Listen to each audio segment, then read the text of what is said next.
It wasn't a phone call, a text, or a letter that set the stage for the most surreal night of my life. It was a strange knock on the door. I had just gotten home from a long day of work, exhausted and ready to collapse on the couch.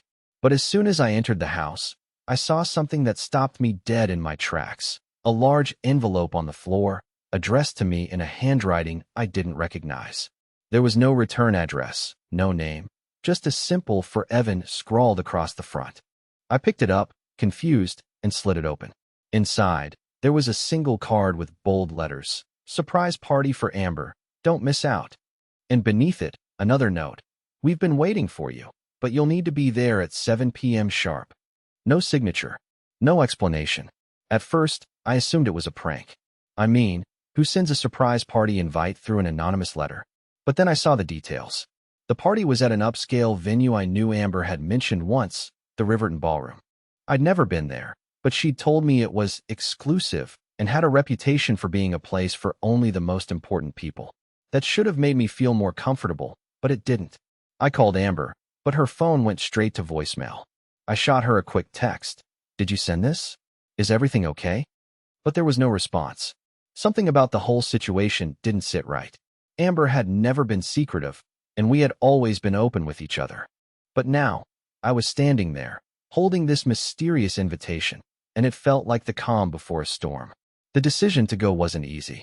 Part of me wanted to ignore it altogether, but the other part of me, maybe the part that just needed to understand what was going on, knew I had to show up. I needed answers. So, I drove to the venue, my mind racing the entire way. I arrived early, parked in the lot, and stood there for a moment, wondering if I should just turn around and go home. But the thought of Amber, confused and maybe waiting for me inside, kept pushing me forward. The ballroom was stunning, huge, elegant, and filled with people. At first, I didn't see Amber. I thought maybe she was hiding, preparing for her big reveal. The room was buzzing with chatter and laughter, people who looked like they were there for a special occasion. But as I walked deeper into the room, I felt a growing unease. I looked around at the people mingling, laughing, and holding drinks. None of them were familiar to me, and none of them even seemed to acknowledge my presence. It was as if they were all in their own world, too busy with their own conversations. I moved through the crowd, trying to get a sense of who was here, who was hosting, but I couldn't find anyone who looked like they were in charge. Then, as I turned a corner, I saw her. Amber. But it wasn't the Amber I knew. She was standing in the middle of the room, talking to a man I didn't recognize. He had his arm around her waist, laughing at something she said. Amber's smile seemed different. She looked at him with a warmth, a familiarity, that I hadn't seen in her in years. I had to stop myself from walking up to her immediately. Something told me I needed to stay in the shadows a bit longer. I stood there, watching as she leaned in, whispering something to the man. Her laugh was softer now, more intimate. And that's when it hit me. Something was wrong. This wasn't a friendly chat. The way they were standing, the way he touched her arm, it was too personal, too intimate. I tried to shake off the unease, telling myself it was nothing. Maybe he was an old friend. Maybe she was just being friendly, as she always was. But the knot in my stomach wouldn't go away. I had to know more. I needed to understand what was happening before I made a scene. I watched them for what felt like an eternity, my heart racing. But before I could even process what was going on, Amber's eyes locked onto mine. Her expression froze. She turned pale, as if she had just seen a ghost. The man next to her immediately looked over, his face hardening as soon as he noticed me standing there. Amber didn't move. Her body went stiff, and in that instant, I realized that everything I had been trying to ignore had just come crashing down. The whispers started almost immediately. People began to notice me, the tension in the air palpable. Amber still hadn't moved. It was as if time had stopped. She wasn't even looking at the man anymore. Her eyes were on me, and all I could hear was the pounding of my own heartbeat in my ears. The entire room had gone silent. For a moment, it felt like the entire room was holding its breath. People who had been laughing, chatting, and clinking glasses just seconds ago were now staring at me, their eyes darting between Amber and me. Amber stood there, frozen in place, her face pale as a sheet, her eyes wide with a mix of shock and fear. I could see the muscles in her jaw tightening, her lips trembling slightly as if she was about to speak, but couldn't find the words. The man next to her, Lenny, I would later learn his name wasn't as stunned. In fact, he had the audacity to smirk. His posture was casual, like he was waiting for me to make a scene, to confront him. But that only made my blood boil more. I wanted to march over, yell at them both, demand an explanation, but something held me back. Maybe it was the surreal feeling of everything unfolding so quickly. Maybe it was the realization that I had never truly imagined this kind of betrayal happening to me. The silence stretched for what felt like an eternity. I could hear the clinking of a glass from across the room, the faint shuffle of footsteps, but it was as though all sound had been muted except for the thudding of my own heartbeat. Amber didn't move. She didn't even blink. Her expression was one of utter disbelief, as if she had been caught in a lie too big to escape from. Lenny finally broke the silence, his voice smooth and calm as he looked at me. "Didn't expect you to show up, man," he said, his tone almost too casual. It was as if he was greeting an old acquaintance, not the husband of the woman he had just been kissing. "Amber said you weren't coming tonight." Amber's face flushed, but she didn't respond. She just stood there, her eyes flicking from me to Lenny, then back to me, her entire body tense with the weight of the situation. My mind was racing, trying to piece together what was happening, what had been happening right under my nose. I couldn't believe this was real. I couldn't believe she was standing there, caught in the act, and yet, she wasn't doing anything to stop it. She wasn't denying it. She wasn't even apologizing. Instead, she just stared at me, her lips parted slightly, as if waiting for me to say something. The moment felt like a trap, like every eye in the room was waiting to see how I would react. I wanted to yell, to scream, but the words wouldn't come. Instead, all I could do was stand there, my mind a blur of questions. How long has this been going on? Why didn't she tell me? Why did she think she could get away with it? It wasn't just the shock of seeing them together. It was the realization that I had been blind. For months, maybe even longer, I had been oblivious. Amber had always been the center of my world. I'd trusted her with everything, my heart, my future, my sense of security. And yet, here I was, standing in a room full of strangers, my world crumbling in front of me, shattered by the very person I had vowed to spend the rest of my life with. I felt a tightness in my chest, a suffocating wave of anger mixed with sadness, but I knew I had to get out of there. I couldn't just stand there anymore. Without thinking, I turned to leave. I couldn't look at Amber, not yet. I couldn't face her or the lies she had built up around me. But as I made my way toward the door, I heard her voice. "Evan, wait." Her voice was a whisper, fragile and desperate, but I didn't stop. I couldn't stop. Every step I took toward the exit felt like I was leaving behind a life I thought I knew. My entire body was numb, and my mind was a chaotic mess of confusion and hurt. But just as I reached the door, I stopped. A part of me, the part that had always tried to keep peace, tried to understand, told me I couldn't just leave without hearing her side. Maybe there was an explanation. Maybe I was misunderstanding something. Maybe this wasn't as bad as it seemed. The possibility that I was wrong, that I had overreacted, made me hesitate. I turned around, and there she was, standing alone in the middle of the room, her eyes wet with unshed tears, her lips quivering. She took a hesitant step toward me, but the distance between us felt like an ocean. I had never seen her look so small, so vulnerable, and it made me ache in a way I couldn't explain. "Evan," she said, her voice barely above a whisper. "Please, let me explain." I stood there, frozen. I wanted to hear her out, but I knew that what I had seen, what I had just witnessed, spoke louder than anything she could say. What explanation could there possibly be for this? And then, just as I was about to say something, Lenny stepped forward, his hand resting on her shoulder in a way that made my blood boil. "You should just leave, man," he said, his tone condescending. "This is her night, not yours." The audacity of it. The nerve. Without thinking, I walked toward him, my anger flaring. "Don't you dare tell me what to do," I snapped, my voice low but intense. "You don't get to talk to me like that, not after what I just saw." He didn't back off. Instead, he stood there, smirking, his eyes daring me to do something. And for a brief moment, I wanted to. I wanted to hit him, to make him feel the hurt that was swelling inside of me. But I knew that would only make things worse. This was already too much. Amber was still standing there, watching me, her face full of guilt. But there was something else in her eyes now. Something I hadn't noticed before. Maybe it was fear. Maybe it was regret. Or maybe it was the realization that this moment was beyond saving. Before I could respond, the room fell silent again. It was like everyone had paused, waiting for the inevitable. I wasn't just standing there anymore. I was fighting for my life, for my dignity, for my marriage. And no matter how badly I wanted to scream at them both, I had to stay calm. I had to know the truth. As the seconds dragged on, I stood there, trying to breathe, trying to hold my ground. My thoughts were a mess, crashing into each other. I couldn't understand it. I couldn't understand why she hadn't stopped this, why she hadn't pushed him away. Every part of me wanted to scream, to call her every name I could think of, but I just stood there, silently raging. Amber's eyes stayed locked on mine, a mixture of guilt and something else, something that made my stomach churn. Was it fear? Was she scared of the consequences, of what I would do? I couldn't tell, but I could feel the tension in the room building, the quiet whispers getting louder as people in the crowd exchanged glances. Lenny, however, didn't seem fazed. He stood there with that insufferable smirk, like he had no idea what he had just done, like everything was some sort of game to him. His posture was casual, almost too relaxed for someone who had just crossed a line. The way he looked at me, like I was the one overreacting, made my blood boil.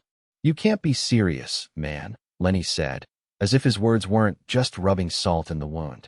"We're all adults here, right? She's a grown woman. You're not going to keep her locked up at home forever." I felt my fists clenching at my sides, the urge to strike him overwhelming. But I bit my tongue. I couldn't let this turn into something physical, no matter how badly I wanted it to. This was bigger than that. This was my life, my marriage, unraveling before me. I had to focus on the real issue, Amber. I had to hear her out, even if everything inside me screamed not to. With an effort, I tore my gaze away from Lenny and turned back to Amber. She hadn't moved, her face still a mask of confusion and regret. But this time, there was something else, something I had missed before. There was no denying it anymore. The spark I had once seen in her eyes, the affection that had been there for years, was gone. In its place was something cold, something distant. "Amber," I started, my voice shaking. "What is this? How long has this been going on? Why didn't you tell me?" She swallowed hard, and for a moment, I thought she might break down. Her shoulders slumped slightly, her hands trembling. But before she could speak, Lenny stepped forward again, blocking my view of her. "Dude, this is getting old. She doesn't owe you an explanation," Lenny said with a dismissive wave. "You had your shot. You can't keep her on a leash forever. She's free to make her own choices." I wanted to punch him. I wanted to throw him out of the room and get the truth from Amber myself. But that would be too easy. I had to face this head on, no matter how much it hurt. I turned back to Amber, ignoring Lenny.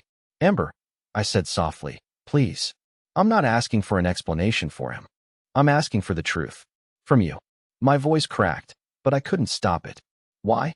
Why him? What's been going on?" Amber's eyes watered as she looked at me, but she still didn't speak. She opened her mouth, but the words didn't come. She was choking on them. And that was when I knew. This wasn't the first time. This wasn't a one-off mistake. This was a pattern, a betrayal I hadn't seen coming. I could feel the weight of it, the weight of years of trust, now shattered by a single moment. Amber had been lying to me for longer than I cared to admit, and I hadn't noticed. I hadn't even suspected. I took a deep breath, trying to steady myself. "Amber, I don't even recognize you anymore. You used to tell me everything. We had a life together. And now this?" My words hung in the air like a question I couldn't answer. "Why?" For a brief moment, it seemed like she might tell me. Her lips parted, and I could see the battle playing out in her eyes. She wanted to say something, but the words got stuck. Her gaze flicked nervously to Lenny, then back to me. And in that moment, I knew something else, something even more painful than the betrayal itself. She was scared, not of me, but of what would happen if she told me the truth. She knew how badly I'd be hurt. She knew she had destroyed everything we had built. Finally, Amber spoke, her voice barely audible. I didn't mean for it to happen like this, Evan. But it did. And I'm sorry, I'm so sorry." She reached out as if to touch me, but I took a step back, too stunned to react. "I don't expect you to forgive me. I didn't expect this to blow up like it did." I could feel my world crumbling around me. Every word she said made the pit in my stomach grow deeper. She hadn't even said what I needed to hear. She hadn't said why. She hadn't explained anything beyond the surface. And I knew deep down that it wasn't just Lenny's fault. It wasn't about him. It was about her, about how far she had fallen from the person I thought I knew. You didn't mean for it to happen? I asked, my voice low, almost a whisper. Amber, you've been lying to me. We've been married for 5 years, and you've been lying to me for months. Her face crumbled, and the tears finally started to fall. But it was too late. The damage had been done. I didn't want to hurt you, she whispered, the words barely escaping her lips. But I didn't know how to stop. I didn't know how to get out of this without losing everything. In that moment, everything I thought I knew about her, about us, unraveled. All I could feel was the weight of her betrayal, crushing me from all sides. And the worst part was, I didn't know where to go from here. How could I fix this? How could I ever trust her again? I stood there, feeling the coldness seep into my bones as Amber's words rang in my ears. I didn't know how to get out of this without losing everything. Her voice trembled, but the weight of her betrayal was heavier than any apology she could offer. I had expected some kind of explanation, some form of reasoning that could help me understand how she could have done this. But the more she spoke, the more hollow her words felt. It wasn't about a mistake anymore. It wasn't about a slip-up or a weak moment. This was deliberate. This had been going on for longer than I cared to imagine. I took another step back, trying to create some space between us. The room was still silent, and the eyes of everyone in that ballroom were on us. I could feel the pressure of their stares, but I couldn't bring myself to care. All that mattered was Amber and the destruction she had caused in my life. My life, the life I thought was solid, built on trust and love, was now a wreck. I don't know how to even look at you right now, I said, my voice thick with emotion, though I struggled to keep it steady. You don't get to say you're sorry, Amber. Not after everything. After this. After lying to me. After everything we built together. You don't just get to say sorry and expect everything to be okay. Her face crumpled, but I couldn't bring myself to feel sympathy. The woman I had spent the last 5 years with was standing in front of me, broken, but it wasn't enough. She had shattered the trust one had placed in her, the trust that was the foundation of our entire relationship. The truth was, I didn't even know who she was anymore. Amber reached out again, her hand trembling slightly, but I stepped further away, the distance between us growing with every second. I couldn't let her touch me. I couldn't allow her to get any closer. The thought of her betrayal was too fresh, too raw, and the very idea of her reaching out to me like nothing had changed made me want to scream. You don't understand, she whispered, her voice barely audible. I never meant for any of this to happen. I never thought it would go this far, but you let it happen. I cut her off, the words coming out harsher than I intended. You allowed it to go this far. You made the choice every single day. And don't try to tell me it's because you didn't know how to stop. You were too busy lying to me to even think about what was happening. Amber stood there, silent now, her lips pressed together as if she had nothing left to say. Her shoulders slumped as if all the fight had been drained from her. She didn't argue. She didn't defend herself anymore. The silence between us was deafening, and all I could feel was a sickening wave of betrayal washing over me. I had trusted her with everything. My heart, my future, everything. And she had shattered it. I looked around at the people in the room, the onlookers who had witnessed this exchange. They were still watching, waiting for something to happen. I had no idea who these people were, but their faces blurred together in my mind. They had been strangers up until this moment, but now they felt like an audience, witnessing the destruction of my marriage. It made me sick to my stomach. I couldn't be here any longer. I couldn't face Amber or the lies that had built up around me. I turned away, my heart pounding as I walked toward the door. I could feel Amber's gaze on my back, but I couldn't look at her. I couldn't look into her eyes anymore. Every time I did, I saw the person I had never truly known. The person who had kept secrets from me, who had betrayed me in the worst possible way. But just as I reached the door, a voice called out, stopping me in my tracks. Evan, please, Amber's voice cracked. Don't leave like this. I need you to understand. Please. I closed my eyes for a brief moment, trying to steady myself, trying to stop the anger from taking over. I turned to face her, but this time, I didn't walk back. I just stood there, staring at her. Understand? Understand what, Amber? That you've been lying to me for months? That you've been living a double life and I didn't even notice? How do you think I'm supposed to understand that? She took a step forward, her eyes pleading with me, but I stayed still, rooted to the spot. I couldn't move. Not toward her. Not after what had just happened. I didn't mean for it to happen, she repeated, her voice barely above a whisper, her face streaked with tears. I swear, Evan, I didn't want to hurt you. I didn't want to lose you. But I don't know what happened. Things just spiraled out of control. I shook my head, the pain in my chest intensifying. Spiraled out of control? I repeated, the words tasting bitter in my mouth. Is that what this is now? A spiral? You've been hiding this from me, Amber. You've been lying to me about him. And now you're telling me it just spiraled out of control? How convenient. Her face faltered, and she took another step toward me. But this time, I was ready. I stepped back, my eyes cold. Don't come any closer. For a brief second, her face softened. She looked like she was about to say something, but before she could speak, Lenny, who had been lurking in the background, stepped forward again. Look, man, he started, but I cut him off with a sharp look. I'm not talking to you, I snapped. I don't owe you anything, and neither does she. He held up his hands, a smirk still playing on his lips. I'm just saying, you've got no reason to act like this. Amber made her choice. It's done. The arrogance in his voice was maddening, but I couldn't afford to waste any more energy on him. My focus was on Amber, on her and the mess she had created. She was the one who had turned my life into this twisted reality, not him. I turned back to her. I don't know if I can ever forgive you for this, Amber. I don't know if I can even look at you the same way. And right now, I don't know what happens next. But I do know this. I can't stay here. Not with you. Not with him. And with that, I walked out. The door clicked shut behind me, and I heard Amber's voice faintly calling my name. But I didn't turn back. There was nothing left to say. The damage had been done. The cold night air hit me like a slap in the face as I stepped outside, but I didn't care. The sting was nothing compared to the way my heart felt. I could hear the faint sounds of the party still raging behind me, the clinking of glasses, the low hum of people talking and laughing like everything was normal. But for me, nothing was normal anymore. I felt like I had just walked out of a dream, but the nightmare that followed was far more real than I could ever have imagined. I didn't even know where I was going as I walked aimlessly down the street, my mind racing with thoughts I couldn't process fast enough. I could still see Amber's face, her tear-filled eyes, her trembling hands reaching out for me, but I couldn't go back. I couldn't let myself fall for the same tricks, the same lies. I had trusted her. I had given her everything, and she had shattered it in the worst way possible. I pulled out my phone and tried calling my best friend, Derek. He had always been there for me, through everything. But when the call went straight to voicemail, I realized how alone I truly was. I didn't want to talk to anyone, not yet. I didn't want to hear empty words of comfort or sympathy. The only thing I wanted in that moment was answers, but I knew there were no answers that could fix what had happened. I found myself standing in front of a bar, the neon sign flickering weakly in the dark.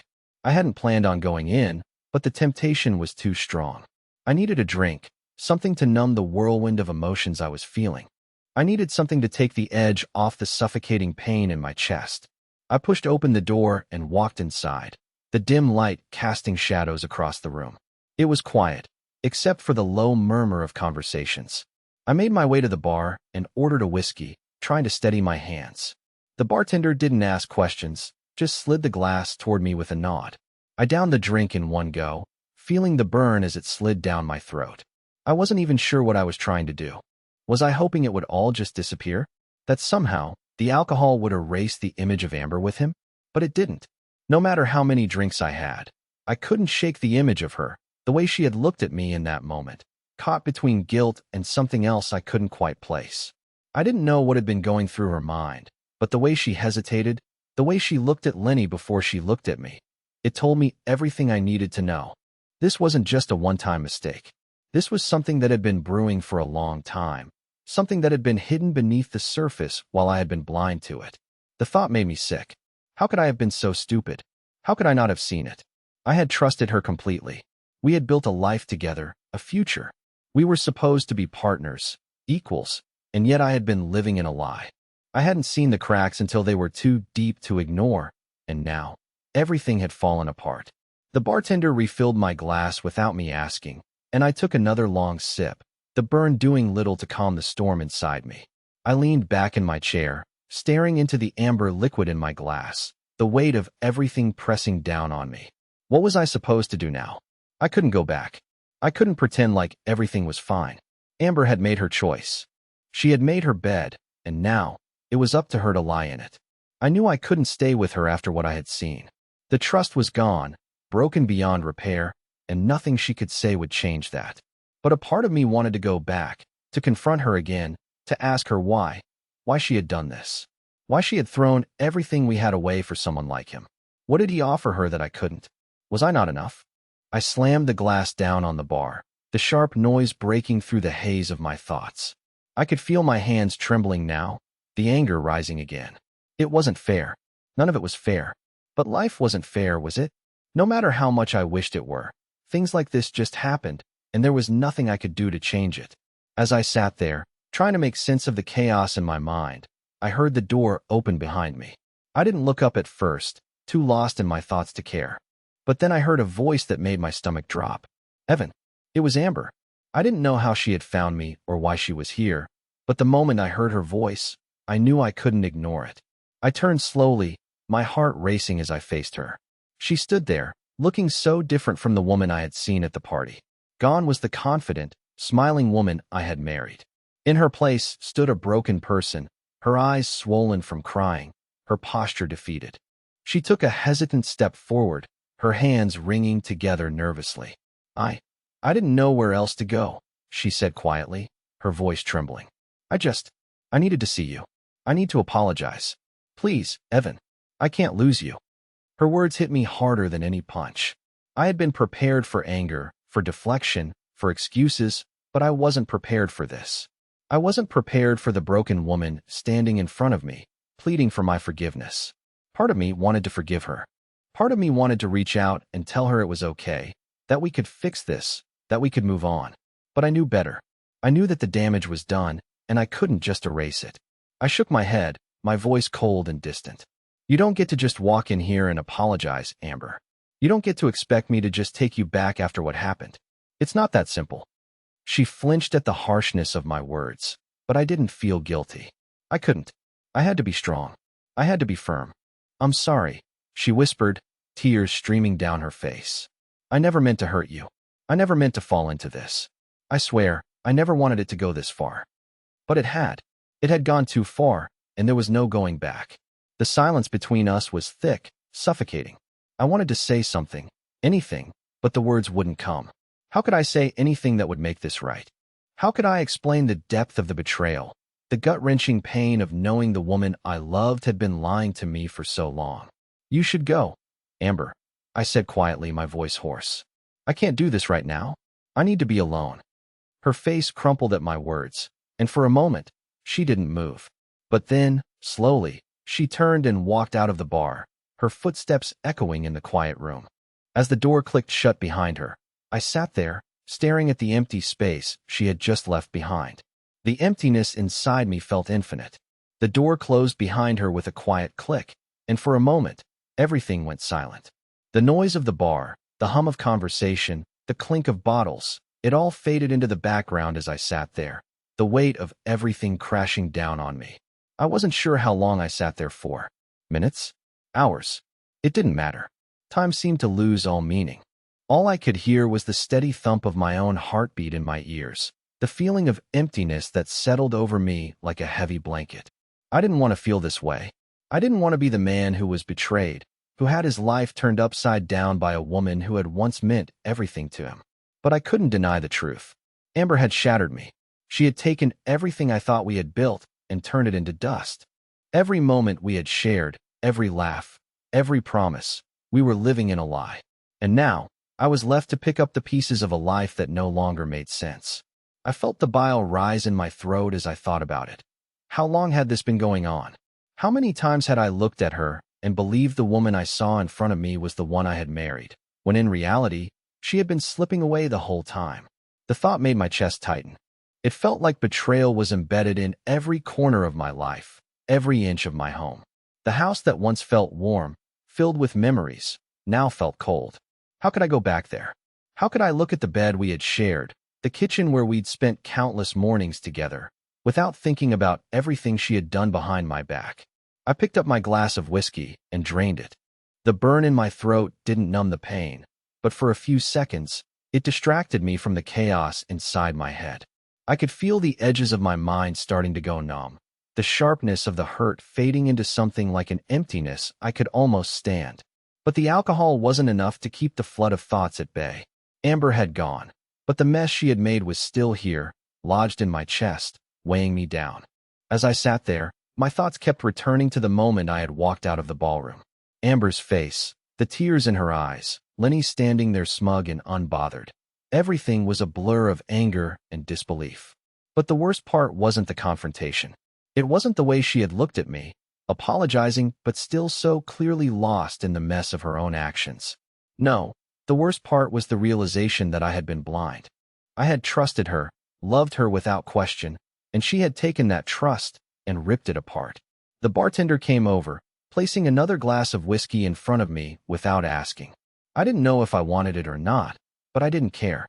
I stared into the glass for a long moment, watching the amber liquid slosh around, feeling the heaviness settle deep in my bones. I didn't want to be this person, the broken, betrayed husband, but here I was. "You okay?" the bartender asked, his voice low, as if he could sense the weight on me. I looked up at him, but I couldn't bring myself to answer. I wasn't okay. I couldn't be okay. "I'll be fine," I muttered, forcing the words out. "Just need some time." He nodded, giving me a sympathetic look before moving on to the next customer. But I didn't really care about time. I didn't care about anyone else in that room. All I could think about was the mess Amber had left in her wake. Her apology had been empty, just words with no substance, no real regret. She had done this to herself, and now, I was the one left to figure out how to move forward. My phone buzzed on the table, breaking through my thoughts. I glanced at it, half expecting it to be Amber. But it wasn't her. It was Derek, my best friend, the one person I could always count on. I had tried to call him earlier, but he hadn't picked up. I tapped the screen to open the message. "Man, what happened?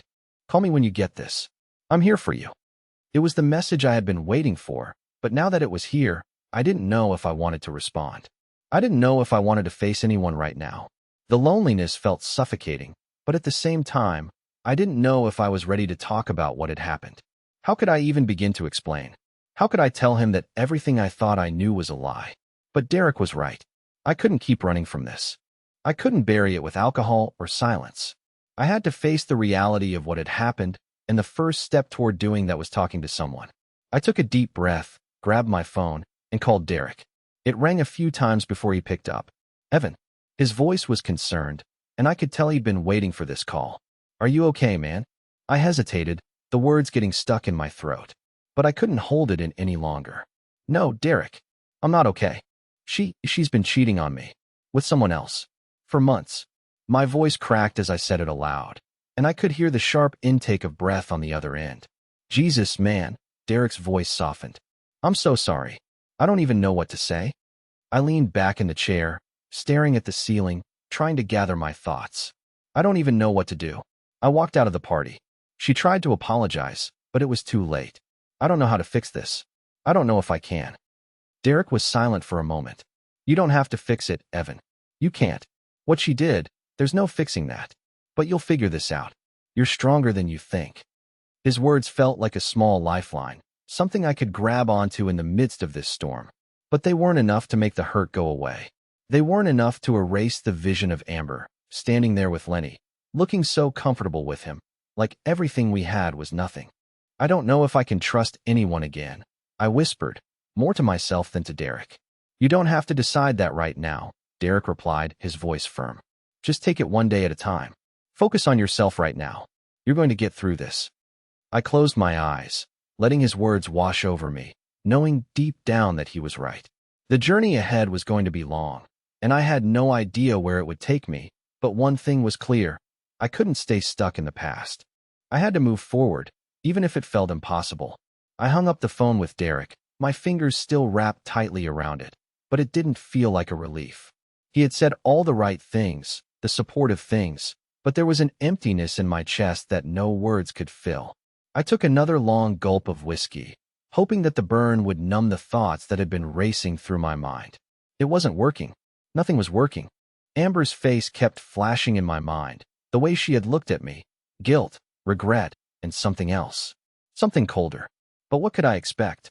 The truth was that I'd been in denial for far too long. I had ignored the signs, the little things that didn't quite add up. How many late nights at work did I brush off as just stress? How many times did she tell me she was out with friends, but I never really questioned who they were? Amber had been slipping away, and I hadn't seen it. And now, it was too late. I pushed myself off the bar stool and walked out into the night air, hoping that the cold would clear my mind. The streets were empty, the only sound the faint rustle of leaves underfoot. I didn't know where I was going, but I had to move. I had to do something. I couldn't just sit there and wallow in my own anger and pain. The city was quiet at this hour, and it felt like I was walking through a dream, a world where nothing made sense, and I was trying desperately to find something that could give me an anchor. I didn't want to go home. I couldn't face the house. Not now. Not with the memories of Amber haunting every room. The bed we had shared, the kitchen where we had laughed over coffee, everything felt like a lie now. I wanted to leave it all behind, run away, escape. But where would I go? Where could I go that would erase the feeling of betrayal that had rooted itself so deeply inside me? I found myself at the edge of a small park, sitting on a bench, my hands clasped tightly together in my lap. The cold air stung my face, but I didn't care. I needed the pain. It felt like the only thing keeping me grounded right now, the only thing that reminded me I was alive. Everything else felt like a blur, like it was happening to someone else. How could this have happened to me? To us? I closed my eyes, leaning my head back against the cold metal of the bench, letting the thoughts wash over me. Amber's betrayal wasn't just about the affair, it was about everything that had led to it. The lies, the deceit, the years I had spent believing that we were building something real, when all along, she had been pulling away. And the worst part? She didn't even have the decency to fight for us. She didn't fight for me. She had let it go without so much as a second thought. I didn't know how long I had been sitting there when I heard the crunch of footsteps behind me. I turned instinctively, my heart leaping into my throat, half expecting it to be Amber. But it wasn't her. It was a stranger. A man, probably in his early 30s, dressed in a worn jacket and jeans, his hands stuffed deep in his pockets. He stopped a few feet away from me, his eyes scanning the park before landing on me. "You look like you're carrying the weight of the world, man," he said, his voice rough but friendly. I didn't respond immediately, but the stranger didn't seem to mind. He sat down next to me, his presence surprisingly comforting, like a momentary distraction from the storm in my mind. "Sorry," he said after a pause, sensing my discomfort. "I'm not trying to intrude. It's just, you seem like someone who's seen too much. Too much pain." I finally looked at him, half amused by his bluntness, but also strangely grateful for it. "I guess I've had my share," I muttered. He nodded slowly, his face thoughtful. "You don't have to talk about it if you don't want to. But sometimes it helps. Just saying the words. Letting it out. You don't have to carry it alone." I didn't know why, but something about this stranger made me feel like I could. I could talk to him. Maybe it was the fact that he was a complete stranger, that he had no connection to my world, no judgment in his eyes. For the first time in hours, I felt like I didn't have to put up a front. I could just be broken. "I found out my wife's been cheating on me," I said, the words tasting bitter as they left my mouth. I walked in on them. On her, with him. I don't know what to do with any of it. I don't even know how to move forward. I don't even know if I want to move forward. The man didn't say anything at first. He just sat there, quiet, like he was processing my words. Then, after a long pause, he spoke again. "It's like getting hit by a train, isn't it? You don't even see it coming. And then, boom, everything you thought you knew is gone." I nodded, the weight of his words sinking deep. "Exactly. And now I'm just lost. I don't know where to go from here." He let out a low whistle, glancing up at the dark sky. "Yeah, man, that's tough.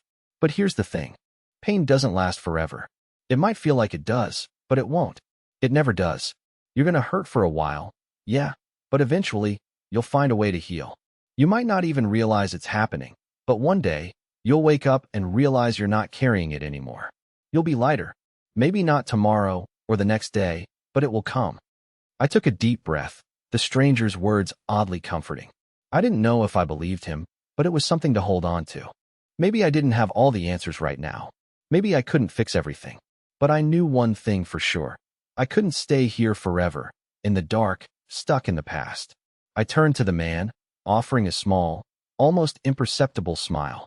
"Thanks," I said quietly. For listening. He grinned, standing up. Anytime, man. Sometimes, a little light in the darkness is all we need. Take care of yourself, all right? I nodded, watching as he walked off into the night, disappearing into the shadows. I stayed there for a little longer, thinking about what he had said. It wasn't much, but it was something. And for the first time since I walked out of that party, I realized that maybe, just maybe, there was a way forward. It wouldn't be easy, but I had to take it, one step at a time. As the man disappeared into the darkness, I sat there for a while longer, letting his words sink in. A little light in the darkness. Maybe that was all I needed. It felt like the fog in my mind had started to clear, just a bit. I didn't know how long it would take to heal, how long it would take to stop feeling like I was drowning in this pain. But in that moment, I knew I couldn't let it consume me forever. I had to find my way out of it. I stood up from the bench, my legs feeling heavier than they should, but my mind was clearer now. I didn't have all the answers, but I had something far more important. The ability to choose what happened next. I could choose to stay stuck in the past, or I could choose to move forward. And even though I had no idea what that future looked like, I knew it was mine to create. As I walked back to my car, the weight of the evening still hung over me, but it didn't feel as suffocating anymore. I still hurt. I still had questions, and I still felt the sting of Amber's betrayal, but it wasn't as all-encompassing. I wasn't defined by what had happened. What had happened to me didn't have to be the end of my story. It could just be a chapter, a painful one, but one that didn't have to define everything that came after. When I got home, I didn't rush inside. I stood there for a moment, looking at the familiar house that once felt like a haven. Now, it was a reminder of everything that had gone wrong, but it could also be a place for something new. I didn't have to abandon it. I could rebuild. I could take control of my own life, step by step. I walked inside, and instead of feeling overwhelmed by the silence, I felt a strange sense of calm. The house felt like mine again. It wasn't filled with Amber's presence anymore, but that didn't mean it was empty. It was my space now, and I was ready to make it mine. I started by clearing out some of the clutter, physical and emotional. I picked up a few things that reminded me of her, things that I wasn't ready to throw away, but also things that I no longer wanted in my immediate surroundings. It was a small step, but it felt like a necessary one. I was choosing to let go, even if just a little. The next day, I woke up and decided that today was going to be different. I wasn't going to sit around and wait for the hurt to go away. I had learned something last night. Healing wasn't going to come from avoiding it. It was going to come from facing it, little by little, until one day, it didn't hurt so much. I called Derek. This time, I was ready to talk. We met for lunch, and as I sat across from him, I realized something important. I had someone in my corner. Someone who was there for me, no matter what happened. And maybe that was the beginning of something new. Not just with Derek, but with myself. I wasn't broken beyond repair. I wasn't lost forever. This was just one chapter, a painful one, but it wasn't the end. I had a future ahead of me, a future that wasn't defined by Amber's mistakes. I wasn't going to let her actions define my life. I had too much to offer, too much to live for. As the days turned into weeks, I started to feel lighter. It didn't happen overnight, but slowly, the weight of the past lifted. I focused on things that made me happy, things that I had neglected for far too long. I took up new hobbies, reconnected with old friends, and even started going to the gym again. Every day was a small victory, a tiny step toward healing. I wasn't looking for someone to fill the space Amber had left behind. I was learning to fill it myself. One afternoon, about a month later, I got a message. It was from Amber. She had sent it the night before, but I hadn't seen it until now. I hesitated, my fingers hovering over the screen. But then, I took a deep breath and opened it. Evan, I don't expect you to forgive me, and I don't expect things to go back to how they were. But I wanted you to know that I am truly sorry for what I did. I was selfish, and I hurt you in the worst way. I will always regret it. I hope one day, you can find peace, and maybe even forgiveness. I'll always care about you. Amber. I read the message a few times, and for the first time since that night, I didn't feel angry.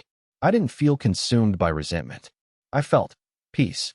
I wasn't ready to forgive her, not yet, but I wasn't carrying the weight of her betrayal with me anymore. I could let it go. I could choose to let go of the anger and the hurt and move forward without it. I set my phone down, feeling a sense of closure.